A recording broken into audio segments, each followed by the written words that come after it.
और सबको जय मसीह की। और इस खूबसूरत समय के लिए परमेश्वर का धन्यवाद और पासवान का भी धन्यवाद देते हैं कि उन्होंने समय दिया। तो कुछ समय के लिए हम परमेश्वर के वचन को देखेंगे और जो टॉपिक है जिस पे हम बात करेंगे वो है हमारा जीवन हमारा नहीं लेकिन परमेश्वर का है। उस टॉपिक पे हम बात करेंगे कि हमारा जो जीवन है वो हमारा नहीं लेकिन परमेश्वर का है। और अगर हम आम तौर पे किसी को पूछे कि आपका जीवन किसकी ओर से है तो शायद हमें जवाब मिल सकता है कि मेरी माता पिता की ओर से हमें ये जीवन मिला है, ऐसा उत्तर हमें मिल सकता है। और ये सच बात भी है क्योंकि ये जो परमेश्वर ने क्रम रखा है एक माता पिता के पास कि वो एक नए जीवन को उत्पन्न कर सकता है, नए संतान को उत्पन्न कर सकता है। और वो जो है वो अपने परिवार का वंश आगे बढ़ाने के लिए परमेश्वर ने ये क्रम रखा है। तो एक तरीके से देखा जाए तो ये भी एक सच बात है जो कि परमेश्वर की ओर से ठहराया गया है। तो लेकिन परमेश्वर एक संतान को माता पिता जो है जो वो एक संतान को उत्पन्न कर सकता है, लेकिन जो जीवन जो है वो परमेश्वर दे सकता है, वो परमेश्वर की ओर से आता है। तो क्यों ना हम वचन पढ़ेंगे भजन संहिता उसका 139वां अध्याय और 13वीं और 14वीं पंक्ति। भजन संहिता 139 और 13 और 14 यहाँ पर लिखा है, मेरे मन का स्वामी तो तू है, तूने मुझे माता के गर्भ में रचा। मैं तेरा धन्यवाद करूँगा इसलिए कि मैं भयानक और अद्भुत रीति से रचा गया हूँ। तेरे काम तो आश्चर्य के हैं और मैं इसे भली भांति जानता हूँ। और एक और पंक्ति पढ़ेंगे यिर्मयाह उसका 1 और 5। यिर्मयाह 1:5 और वहाँ पे भी लिखा है कि गर्भ में रहने से पहले ही मैंने तुझ पर चित्त लगाया और उत्पन्न होने से पहले ही मैंने तेरा अभिषेक किया। मैंने तुझे जातियों का भविष्यवक्ता ठहराया। तो हम ये जो वचन पढ़ते हैं यहाँ पे हम साफ रीति से देखते हैं कि परमेश्वर जो है वो एक रचना करता है ना, जीवन की एक रचना करता है। तो हम जानते हैं कि परमेश्वर ने हमें रचा है। और जब माता पिता ने अपने संतान के विषय में सोचा भी नहीं था, उससे पहले है ना, उससे पहले परमेश्वर ने हमें देखा है और हमारे ऊपर उसने क्या किया है, चित्त लगाया है। और जब आप यशायाह का 49 और 16वीं पंक्ति पढ़ते हो तो वहाँ पे लिखा है कि हमारा चित्र जो है परमेश्वर ने अपने हथेलियों में खोद के रखा है। और ये कितनी अद्भुत बात है कि एक परिवार ने भी अपने संतान का चेहरा सोचा नहीं होगा, देखा नहीं होगा, उससे पहले क्या है, परमेश्वर ने हमारा चेहरा, हमारा जो मुख है, हमारा जो जीवन है वो उसने देखा है। तो हर एक मनुष्य का जो जीवन है वो परमेश्वर की ओर से आता है। जब उत्पत्ति का 2 अध्याय और उसकी 7वीं पंक्ति पढ़ते हैं तो वहाँ पे लिखा है कि परमेश्वर ने आदम के नथनों में क्या फूका, जीवन का श्वास फूका और वो क्या हुआ, जीवित प्राणी हो गया। तो मतलब वो श्वास आने से पहले वो जो आदम था वो एक पुतला था, वो मिट्टी का पुतला था, उसमें कोई जीवन नहीं था।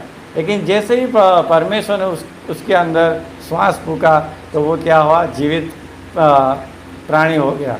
और बाइबल हमें ये साफ बताती है कि जीवन जो है वो परमेश्वर की ओर से होता है। और तब से लेके आज तक हम देखते हैं कि ये जो क्रम है, ये जो परमेश्वर का श्वास है, वो आज भी हर एक मनुष्य के अंदर क्या है, चल रहा है ना। आज भी हर एक मनुष्य के अंदर चल रहा है। लेकिन कई ऐसे सारे लोग हैं जो इन बातों का इनकार करते हैं, है ना, इन बातों को इग्नोर करते हैं कि ये परमेश्वर की ओर से नहीं है। लेकिन हम जानते हैं कि उत्पत्ति के पुस्तक में कि आदम के आज्ञा उल्लंघन के पहले मनुष्य एक सिद्ध था, है ना, परमेश्वर ने उसे सिद्ध और संपूर्ण बनाया था। लेकिन पाप की वजह से क्या हुआ, वो मनुष्य का जीवन अब क्या हुआ, बिगड़ गया और उसमें अभी मृत्यु की शुरुआत हो चुकी थी। और उसमें निराशा, उसमें दुख और उसमें तकलीफ़ें आ गई। वो जीवन बिगड़ चुका था पाप की वजह से। लेकिन आज भी हर एक मनुष्य के जीवन में लेकिन आज भी जो परमेश्वर है वो उस जीवन को नफरत नहीं करता है। है ना। भले ही वो जीवन बिगड़ चुका है, लेकिन परमेश्वर उस जीवन को आज भी नफरत नहीं करता। वो आज भी उतना ही मान देता है, उतना ही प्रेम रखता है जितना कि पाप करने से पहले था। उतना ही महत्व आज हमारे जीवन का परमेश्वर के नज़रिए में है। और ये कितनी अद्भुत बात है। और इसीलिए जो परमेश्वर हमें प्रेम करता है, इसीलिए तो उसने अपना इकलौता पुत्र इस धरती पे भेज दिया, है ना, ताकि वो क्रूस पे बलिदान हो सके, अपना कीमती लहू बहा सके, उसको गाड़ा जाए और तीसरे दिन वो जी उठे। और जो कोई उस पर विश्वास करेगा वो उद्धार पाएगा, है ना। उस जो बिगड़ चुका हुआ जीवन है उसमें से वो क्या होगा, वो बाहर आ जाएगा, वो मृत्यु के बंधन से अभी छूट जाएगा। तो परमेश्वर अद्भुत है, क्योंकि ये जीवन जो है वो परमेश्वर की ओर से एक मनुष्य को मिला हुआ है और परमेश्वर उस जीवन की चिंता करता है। तो कुछ बातें मैं आपके सामने रखना चाहूँगा कि आज एक मनुष्य जीवन जी रहा है, उसके 5 तथ्य मैं आपके सामने रखना चाहता हूँ। तो पहला जो तथ्य है वो है कि मनुष्य का जो जीवन है वो पाप से भरा हुआ है। जब आप रोमियो का 3:23 पढ़ते हो तो वहाँ पे लिखा है कि कोई सारे मनुष्यों ने क्या है कि पाप किया है, कोई सबने पाप किया है, परमेश्वर की महिमा से क्या है, रहित है। मतलब कि सब जो मनुष्य है वो पाप से भरे हुए हैं, वो परमेश्वर की महिमा से रहित है। क्योंकि एक मनुष्य जो है वो अपने मन, अपने वचन, अपने कर्म से पाप करता है और उसके अंदर अभी भी पापी स्वभाव है। तो ये पहला पॉइंट है कि मनुष्य का जीवन पाप से भरा हुआ है। दूसरा पॉइंट कि यह जो जीवन है वो मृत्यु की ओर जा रहा है। जो पाप का जो जीवन है वो मृत्यु की ओर जा रहा है। अब जब आप रोमियो का 6:23 पढ़ते हो तो वहाँ पे लिखा है कि पाप की मजदूरी तो मृत्यु है ना। ये जीवन क्या है, पाप की ओर बढ़ रहा था। तीसरी बात कि इस जीवन का न्याय होगा। जब आप इब्रानियों का 9:27 पढ़ते हो तो वहाँ पे लिखा है कि एक बार मरना और उसके बाद क्या है, न्याय होना अवश्य है। तो ये जो जीवन है उसका एक दिन क्या होगा, न्याय होगा। लेकिन 2 प्रकार के न्याय होंगे उसमें, एक विश्वासी का अलग होगा और अविश्वासी का अलग होगा, है ना। विश्वासी का जो काम है वो परखा जाएगा, वो दंड के लिए नहीं होगा लेकिन इनाम के लिए होगा। और अविश्वासी जितने यीशु मसीह पर विश्वास नहीं किया होगा उसका न्याय दंड के लिए होगा। तो ये जो जीवन है उसका भी न्याय होगा। और चौथी बात कि मनुष्य अपने आप को पाप से नहीं बचा सकता, है ना। मनुष्य कितनी भी कोशिश कर ले लेकिन उसका जो जीवन जो मृत्यु की ओर, पाप की ओर बढ़ रहा है, वो अपने आप से वो बचा नहीं सकता। इफिसियों का 2:8 और 9 में हमने देखा है, बहुत बार हमने सुना है कि विश्वास के द्वारा अनुग्रह से हमारा क्या हुआ है, उद्धार हुआ है। और ये परमेश्वर का तोहफा है। यानी कि एक मनुष्य चाहे तो भी अपने आप को उस पाप से छुड़ा नहीं सकता, वो अपने आप को बचा नहीं सकता, लेकिन उसको प्रभु यीशु मसीह की ज़रूरत है।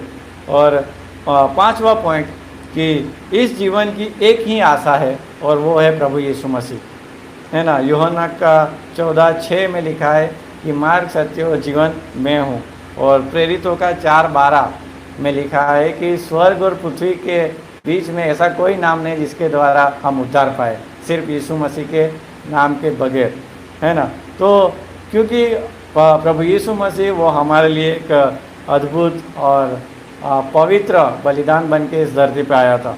और हम जानते हैं कि चाहे कोई भी मनुष्य क्यों ना हो, उद्धार जो है वो सब मनुष्य के लिए है और सिर्फ यीशु मसीह पर विश्वास करने के द्वारा ही उसे क्या है, वो उद्धार मिल सकता है। और क्योंकि ये जो जीवन है वो परमेश्वर का है और ये हमारा नहीं है, इसलिए वह अपने वो परमेश्वर चाहता है कि ये जो जीवन है वो वापस उसके पास आए, वो अपने साथ रखना चाहता है। और वो नहीं चाहता है कि ये जो जीवन उसकी ओर से आया है वो नर्क में डाला जाए, क्योंकि वो हमसे बहुतायत से प्रेम करता है। और हम जो है अपने जीवन को भले ही अच्छी रीति से रख सकते हैं, लेकिन प्रभु जो परमेश्वर चाहता है कि वो और अधिक रीति से हमें सुरक्षित रखना चाहता है और अधिक एक संभाल के रखना चाहता है, वो परमेश्वर का प्रेम हमें दर्शाता है। हम अपने जीवन की जो चिंता करते हैं उससे अधिक चिंता परमेश्वर करता है। है ना। और इसीलिए उसने अपना एक लौता पुत्र उसने बलिदान कर दिया, और उस पुत्र ने वो क्रूस की मृत्यु भी सह ली। तो कितना हम सोच सकते हैं कि हमारा जीवन पर एक परमेश्वर के लिए कितना अनमोल है, कितना बहुमूल्य है। तो अंत में कि ये जो हमारा जीवन है ये हमारा नहीं लेकिन परमेश्वर का है, और परमेश्वर उसको वापस चाहता है क्योंकि वो साथ में रखना चाहता है। तो इस वचन के द्वारा प्रभु आप सभी को आशीषित करे। आमीन।